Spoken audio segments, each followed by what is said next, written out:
nadie me quiere. Los egoístas, ¿no? Les eres incómodo a algunas personas. Sí, sí, la verdad que sí, digo, no me lo imagino solo, lo sé. ¿Qué pasó?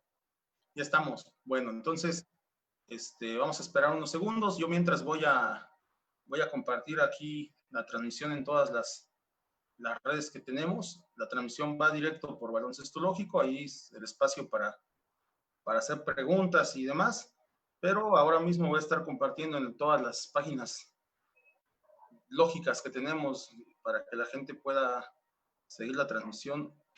Tenemos la de entrenamiento lógico, la de, bueno, baloncesto oaxaqueño también, voleibol lógico, que la vamos a poner ahí también, aunque los voleibolistas van a decir, bueno, ¿y nosotros qué onda? Pero siempre es interesante escuchar la historia de nuestro deporte, sea cual sea, y sea el que nos dediquemos, ¿no? Y, Okay. Y en mis otras cuentas personales, le comento, profe, tengo muchas cuentas porque al inicio, cuando empezamos este proyecto de entrenamiento lógico, pues obviamente del básquet me iba a hacer cargo yo, pero teníamos compañeros que iniciaron de diferentes disciplinas. Pues cada quien tenía asignada una. Y bueno, por cosas de la vida, del destino, las fueron, se tuvieron que ir apartando. Pues nadie administraba las páginas, de pronto hacían preguntas ahí y pues las empecé a contestar yo y de pronto me quedé con todas. La verdad, muchas ya las eliminé porque no se puede estar tampoco en tantos lugares mucho tiempo. Pero Dicen que el que mucho abarca poco aprieta.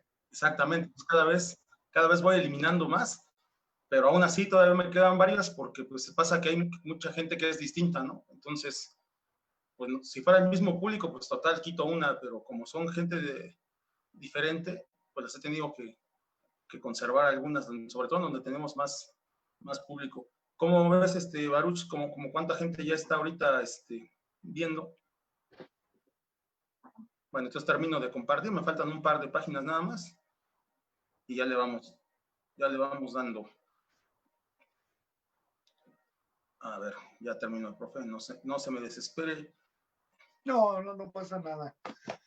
A mi edad ya respiro y me tranquilizo. Pues, más en estos tiempos, si algo tenemos que estar aprendiendo en estos días es a tener paciencia, ¿no, profe?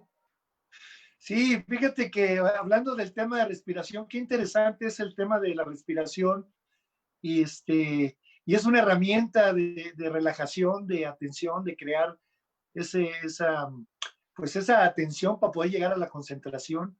Yo tuve una experiencia muy interesante cuando era jugador, que la vine a entender ya muchos años después, ya de haber dejado de jugar, inclusive eh, muchos años después. Cuando yo jugaba, yo nunca me cansaba, yo podía correr todo el día y una vez en la selección nacional, yo entré de novato y estaba yo en la banca y de repente me dijeron, Ruby, no, pues me paré todo exaltado y a la banca, a la mesa, hice mi cambio, corrí una vez a la ofensiva, regresé a defensivo, volví a correr y cuando regresé a defender, me estaba ahogando y yo me preguntaba, pero ¿por nunca en tu vida habías tenido esta sensación? ¿Por qué si nunca te cansas, ahora te cansas con 2 corridas de ida y vuelta?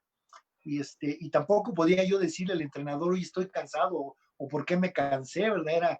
Era hacer un harakiri, había tenido una oportunidad, y pasó el tiempo. Después me di cuenta que cuando estás tenso, tienes mayor consumo energético y te cansas mucho más rápido. Entonces, es muy importante cuando un jugador va a entrar a la cancha que haga unas respiraciones profundas y ya entra y sin novedad, ¿verdad? Sí, para calmar los nervios, la ansiedad y todo. Bueno, profe, perdona que lo interrumpí, pero lo voy a presentar para empezar ya con la plática en sí. Bueno, pues buenas noches a toda la gente que nos está siguiendo en la transmisión. Vamos a arrancar ya con la plática con el profe Ruby Alcalá. Bueno, todo el mundo lo conoce como Ruby, en el cartel decía Rubén, la diseñadora me lo mandó así, ya no lo cambié, pero todo el mundo creo que lo ubica más por Ruby Alcalá. Y bueno, brevemente les comento, ¿no? El profe fue jugador profesional, seleccionado mexicano, y como podrán ver en la foto que él tiene ahí al fondo, fue seleccionado nacional, jugó los Juegos Olímpicos de Montreal 76, la última participación de México en Juegos Olímpicos. Es el corte, el del cabello afro que está ahí atrás. Y pues de ahí en más, pues ha sido entrenador también, de todos los niveles prácticamente, y formador de entrenadores también. Y bueno, una vida completa entregada al básquetbol, que es la pasión del profe Rubi, y que seguramente hoy nos va a transmitir un poco de esa pasión que él siente por el básquetbol en esta charla que tendremos sobre básquetbol mexicano, formación de entrenadores y ligas formativas, que son los temas de los que el profe va a platicar con nosotros. Hacemos la petición para que nos dejen las preguntas, los comentarios en la página de Baloncesto Lógico, y al final se las enviaremos al profe para que, bueno, se las diremos al profe para que las responda.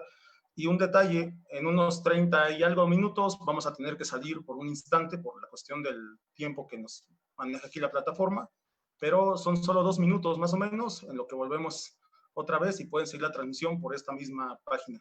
Bueno, profe, pues ya no hablo más, todos suyos. Gracias, Iván. Primero quiero hacerte un reconocimiento público ante toda tu audiencia, porque eres una de las personas que incondicionalmente estás tratando de promover el básquetbol formativo. Y eso no es pequeña cosa. En nuestro país el básquetbol formativo tiene una deuda grande con toda la población de México y bueno, voy a tratar de compartir las experiencias que he tenido en mi vida como jugador, como entrenador, como directivo, como formador y con una óptica personal y opiniones que soy responsable de todas ellas. No tengo ningún compromiso con nadie más que con el básquetbol. Agradezco la invitación y la oportunidad de platicar con toda esa gente que, pues de alguna manera, si está aquí, está interesada en el desarrollo del básquetbol y ojalá pueda yo contribuir a darles un poquito de luz y entiendan el porqué de las cosas, cómo se encuentra nuestro deporte en este momento. Sí quiero yo hacer mención de que decido que en esta participación no voy a dar ningún nombre, no voy a mencionar ningún nombre para no herir susceptibilidades. Voy a mencionar los hechos, los sucesos, las épocas y los lugares, y el que pueda saber de quién hablo, pues qué padre. El que no, tenga por seguro que todo es verdad. No tengo por qué ocultar o ensalzar o tratar de evidenciar a nada.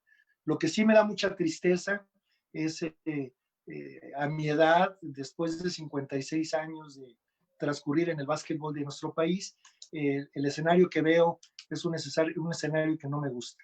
Y no nomás no me gusta a mí, yo creo que no nos gusta a todos los que de alguna manera hemos dedicado parte o gran parte de nuestra vida en este deporte que mucho nos ha dado. El básquetbol para mí me ha dado lo mejor que tengo en mi vida, mi formación académica, el hacerme un hombre de bien, el tener una familia, todo lo he conseguido por medio del básquetbol y he tratado de retribuirle lo que ha estado a mi alcance. Me da pena el no haber tenido mayor capacidad cuando tenía mayor energía para poder contribuir a que este escenario no estuviera como está en este momento, pero bueno. Sí creo que es importante que yo les fundamente el porqué de mis opiniones. Yo creo que el básquetbol a mí me cautiva cuando tengo 9, 10 años. Tengo la fortuna de pertenecer a la época dorada del básquetbol. Tuve unos excelentes maestros de niño. Cuando yo inicio en los infantiles, yo era banca, pero tenía un sueño tremendo.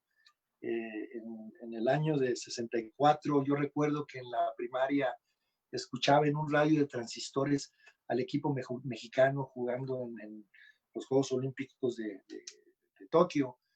Y ahí nació mi sueño. Yo dije, yo algún día voy a jugar por México. Y yo creo que todos esos niños, todos esos jóvenes que tienen sueños, están a su alcance.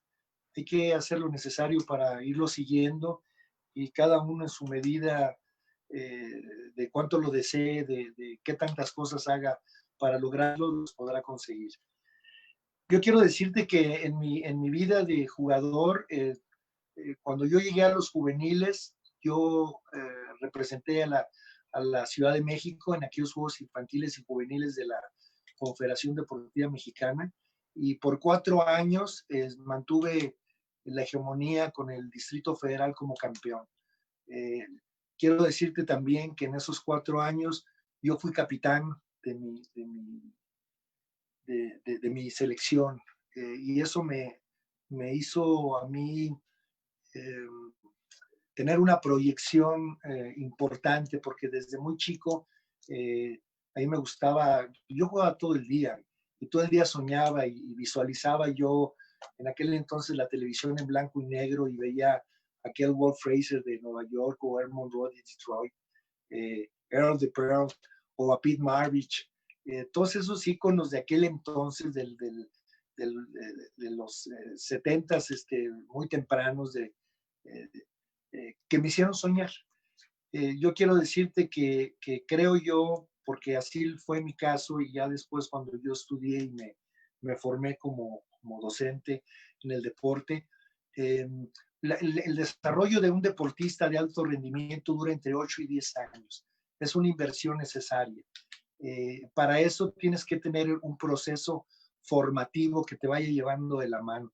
Yo tuve la gran fortuna de pertenecer en la última época dorada del básquetbol. Yo quiero comentarte que cuando tengo yo 18 años, empezando a 19, yo asisto a mi primer campeonato nacional de primera fuerza y obtengo el novato del año y soy convocado a la selección nacional.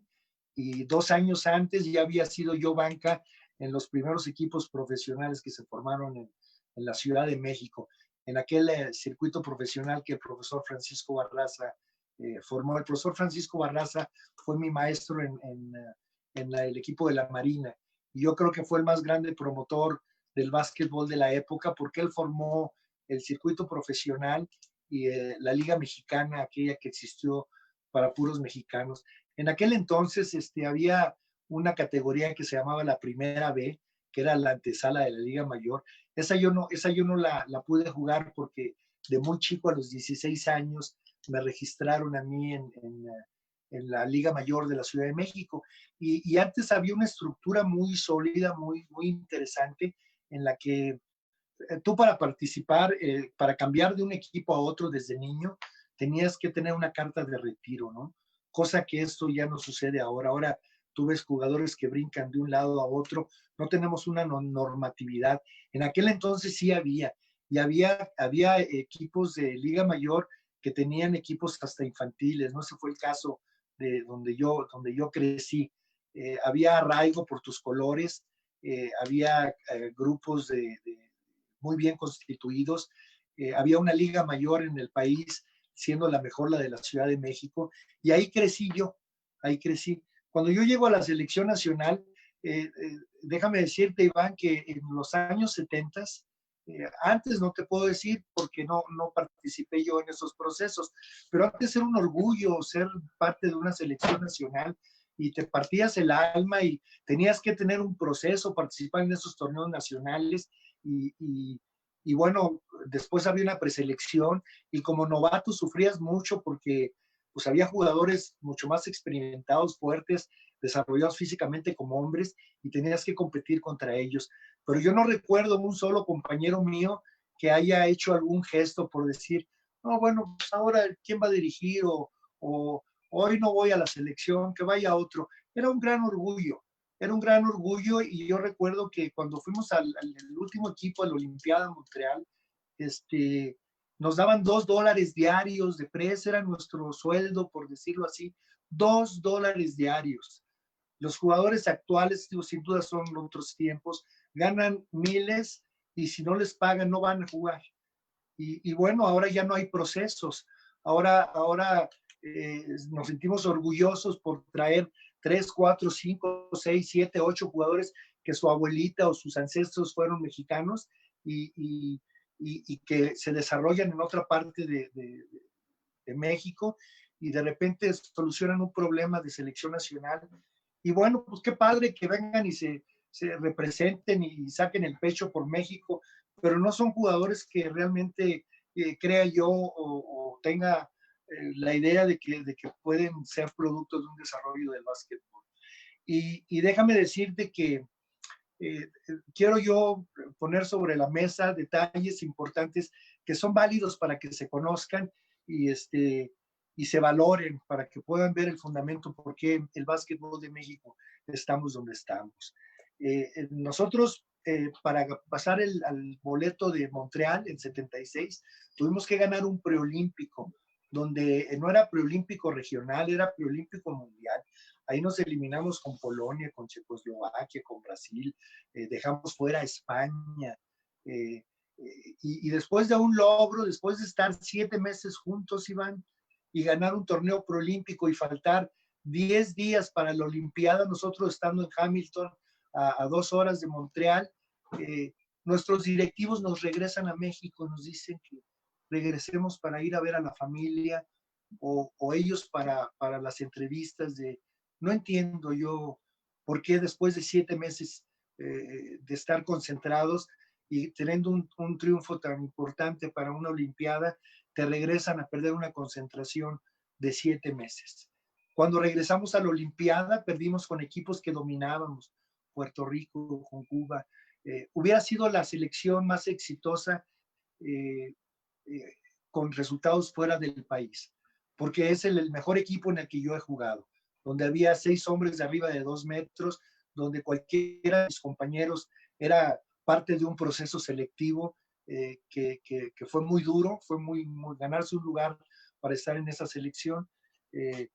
Pero bueno, imagínate estropear el resultado que tú puedes tener en una Olimpiada por regresarte a tomar una foto a la Ciudad de México, después de que ya sufriste 7 meses de claustro, de estar viajando y comiendo y desayunando y entrenando y respirando básquetbol. Pero bueno, esa fue parte de una historia terrible, ¿no?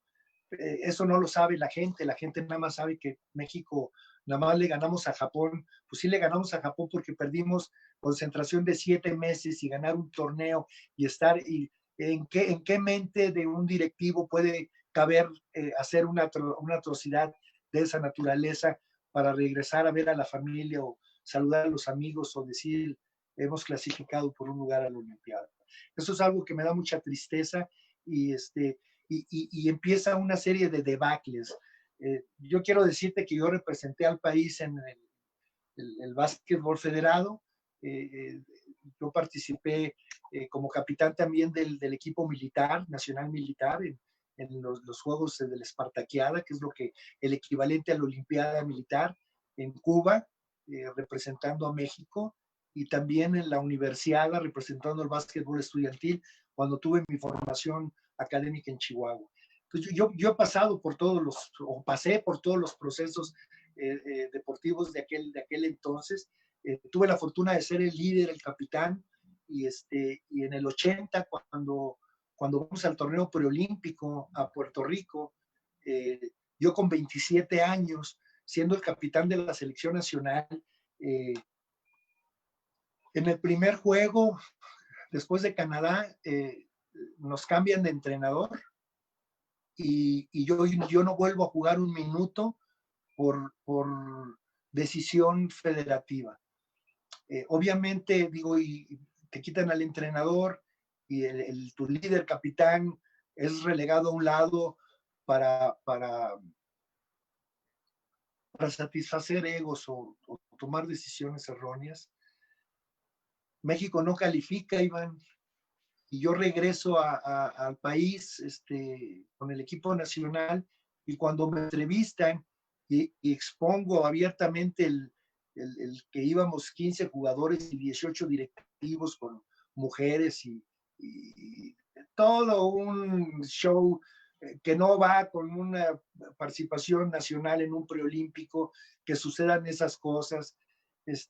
Soy castigado de por vida del básquetbol de México por atentar contra el Comité de Honor y Justicia de la Federación en el año 80. Y entonces imagínate, en el año 80, cuando yo me siento que estoy en mi plenitud como deportista, soy cortado de esa manera por la decisión directiva. termino yo en ese año mi formación académica en la Universidad Autónoma de Chihuahua, algo inédito, participando con los Dorados de Chihuahua en el circuito profesional de básquetbol, perdemos la final por default, un campeonato profesional que se gana por default, por la conveniencia del directivo presidente de la liga profesional de aquel entonces. Imagínate tú la calidad de directivos que teníamos, Iván. Y de ahí, bueno, viene una serie de situaciones tremendas con presidentes de federación que llevaban al modo la federación, que tenían las oficinas de la federación en su casa. Todo yo decido retirarme a los 27 años del básquetbol ante ese escenario. Entonces, desde aquel entonces, estamos hablando hace casi 50 años de la realidad del básquetbol. Y de ahí en adelante viene una serie de situaciones muy pues, controversiales, ¿no? Que el básquetbol de México se ha hecho entre las piernas y el directivo que ha llegado en turno ha hecho el básquetbol un negocio personal. En el año de 90, un basquetbolista connotado, un economista destacado, se le da la idea de convocar a los olímpicos para rescatar al básquetbol de nuestro país. Y creo que esa fue la última época interesante, importante del desarrollo del básquetbol de México. Nos reunimos varios compañeros olímpicos a formar el comité ejecutivo de la federación. Aunque quiero ser honesto y quiero decir, el único aval que teníamos era ser olímpicos y haber tenido una trayectoria exitosa como deportistas. Y a veces eso no es suficiente para poder llevar a cabo unas acciones directivas. Ahí se forman dos selecciones, una dirigida por un gran jugador mexicano que todo el mundo lo reconoce, y una con asistencia de dos olímpicos más, dirigido por tres olímpicos, y una selección B dirigido por otros olímpicos. Y ahí es donde viene la generación de estos muchachos que fueron a la NBA pues con tanto prestigio por ser los primeros jugadores que emanaron del básquetbol mexicano a la NBA. Y creo yo que fue la última época en la que se trabajó muy bien a nivel selección nacional. Pero también quiero decirte que se descuidó lo formativo, porque el interés directivo era la elite, la selección nacional, lo que todo el mundo quiere. Nadie volteó a ver hacia abajo y dijeron, bueno, pues el profesor que se encargue y dejaron al libre albedrío a alguien pues que no tuvo la capacidad de proyectar el básquetbol formativo. Y entonces empezó una debacle a partir del año 94, 93, 94, de la selección. Tuvieron importantes participaciones la última generación de jugadores mexicanos. Ahí hubo un par de jugadores que buscaron la nacionalidad mexicana y se hizo notarialmente, ¿no?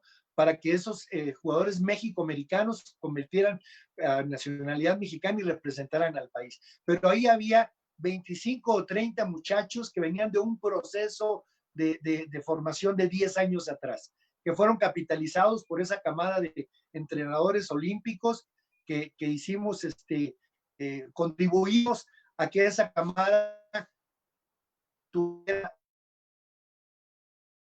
tenido mayor éxito, pero no estábamos preparados para asumir una posición como entrenadores. Veníamos de una vieja guardia, y esa vieja guardia, te quiero decir, en Montreal jugábamos con el mismo sistema que México jugó en 68, con el asistente de Lester Lane, el Gustavo Sagianti, el que aprendió el sistema de Lester Lane, lo implantó 8 años después. Con eso fue suficiente para poder clasificar a la Olimpiada a Montreal.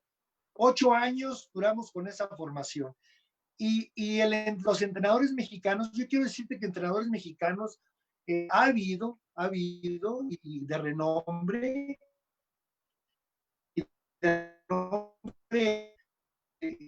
en muchos estados les han pero no hemos tenido entrenadores capaces que hayan tenido la actualización que han tenido otros países. Yo quiero decirte que a nosotros en 76 dejamos fuera a España de los Juegos Olímpicos. Y España fue subcampeón en Moscú por el boicot. Y cuando regresa España a su país, dicen, España ha tenido logros importantes, pero no los que queremos.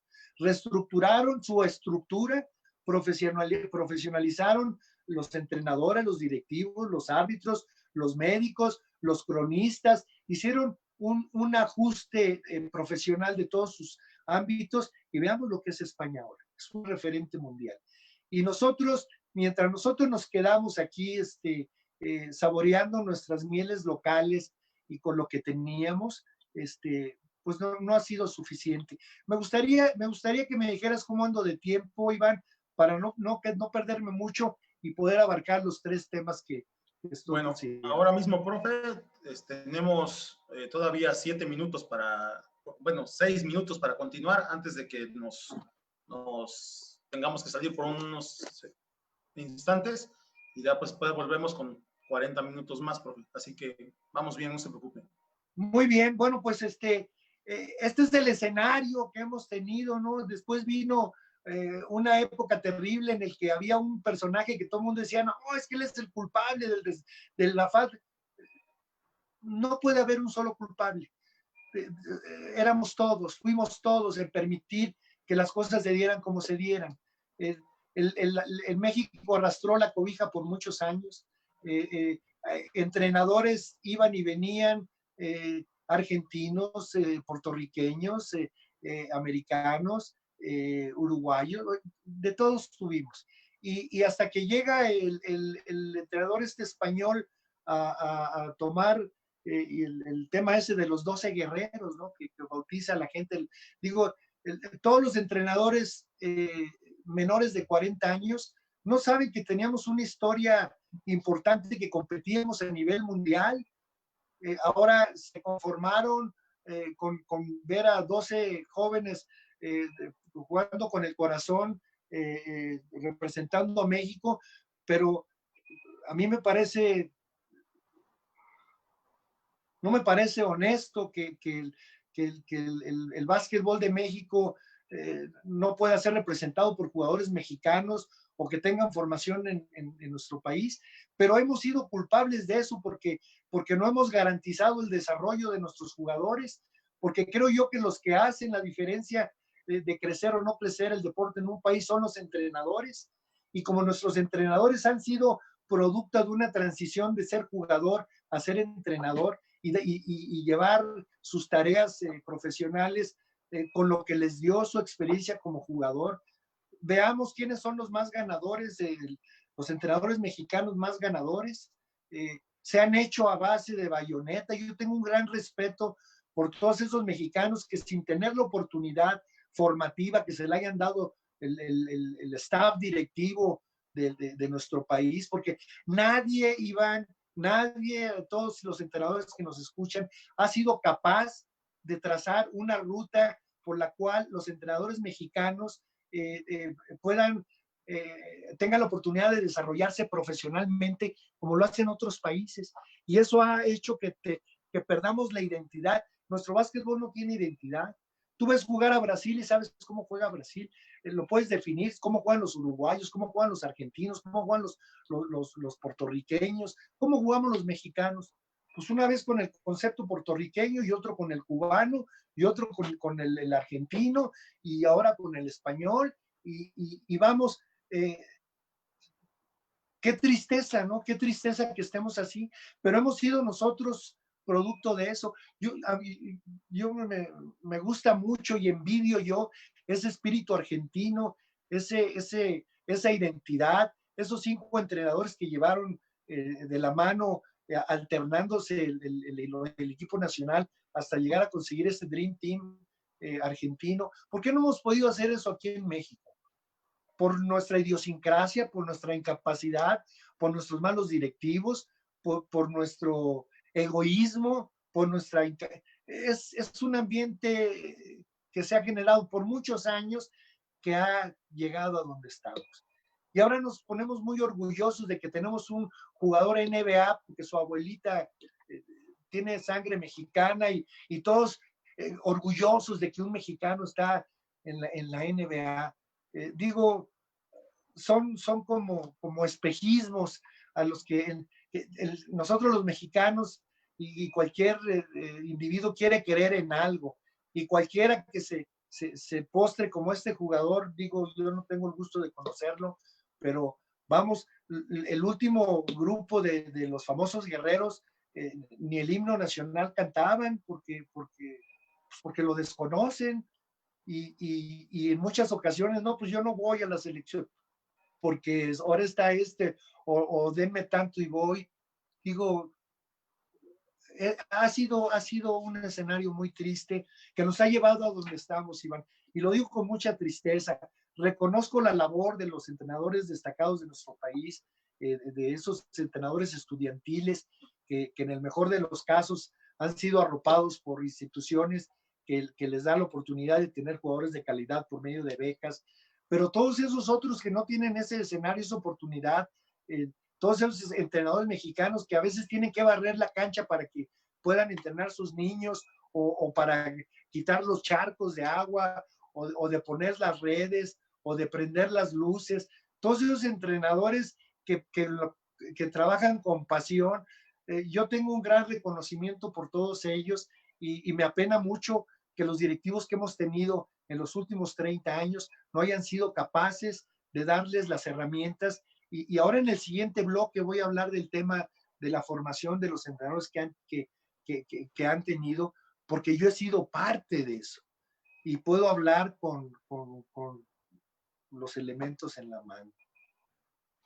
Muy bien, profe, muy bien, profe. Pues bueno, en lo que salimos de esta transmisión, que todavía nos quedan unos segundos, pues nada, muy interesante, ¿no? Toda esta parte de la historia del básquetbol mexicano, lo platicábamos hace unos días cuando tuvimos contacto para esta plática, ¿no? Que muchos entrenadores, jugadores o cualquier persona inmersa en el básquetbol mexicano de 40 años y menos, desconocemos prácticamente todo esto que pasa, ¿no? Habrá quien sepa, pero deben ser muy poquitos. La historia del terror del básquetbol mexicano, Iván.